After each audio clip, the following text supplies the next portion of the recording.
আসসালামু আলাইকুম। আমি আর লিঙ্কন ভাই আজকে আছি ফতেহাবাদ। লিঙ্কন ভাই হঠাৎ দেখলেন চিপায় ক্রিকেট খেলা হচ্ছে। আমরা সেখানে গিয়ে দেখলাম জোস একটা মাঠ, দুধারে জলাশয়, একদিকে ফসলি জমি। পানিতে ও জমিতে যেন বল না যায় সেজন্য চারদিক দিয়ে নেট দিয়ে বেড়া দেওয়া হয়েছে। আপনার মাঠটা ভাই অনেক সুন্দর। এটা আজকে করছি। আজকেই বানাইছেন?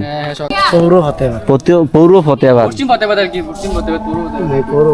এই মাঠ ফুটবল এবং ক্রিকেট খেলার জন্য তৈরি করা হয়েছে। আমি বললাম ভাই এত চিকন নেট, এগুলো তো ছিঁড়া যাবে। একজন বলল ভাই জোরে শুট করি, ছেড়ে কিনা দেখেন। এত জোরে শুট করলো যে বল গিয়ে পড়লো জঙ্গলে। তাদের সাথে আমরাও খেললাম। প্রথমে আমাদের দল ফিল্ডিং পায়।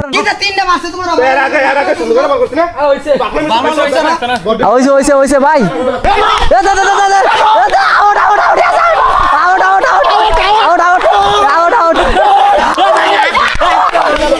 শাবাশ।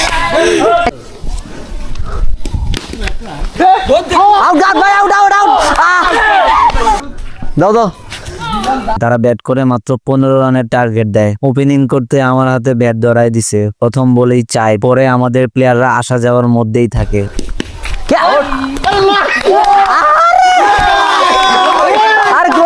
বাংলাদেশের জাতীয় ক্রিকেট দলের মতো আমার মনে হয় এটা আমাদের জন্মগত দোষ।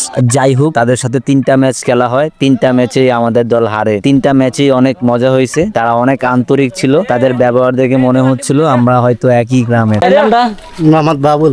আপনার নাম? শান্ত মোহাম্মদ ভাই আপনার নাম? জাহিদুল ইসলাম। ভাইয়ের নাম? রিফাত ইসলাম। রিফাত ইসলাম। আপনার নাম? ভাইয়ের নাম? রাব্বি ভাইয়া। রাব্বি ভাই। আপনার নাম? সোহাগ। আপনি যে খেলা দিয়েছেন ভাই, তোমার নাম ভাইয়া? নয়ন সরকার। নয়ন সরকার। ভাই ভাই আপনার নামটা? ইফতেখার ইফতেখার। আপনি যে বোলিং দিয়েছেন ভাই, সোলোমন ভাই। শাবাশ, ভালো বল করে। আজকে এই পর্যন্তই। দেখা হবে অন্য কোনো গ্রামে, অন্য কোনো পরিবেশে। ভিডিওটা ভালো লাগলে লাইক, কমেন্ট এবং আপনার বন্ধুর কাছে শেয়ার করতে পারেন। আল্লাহ হাফেজ।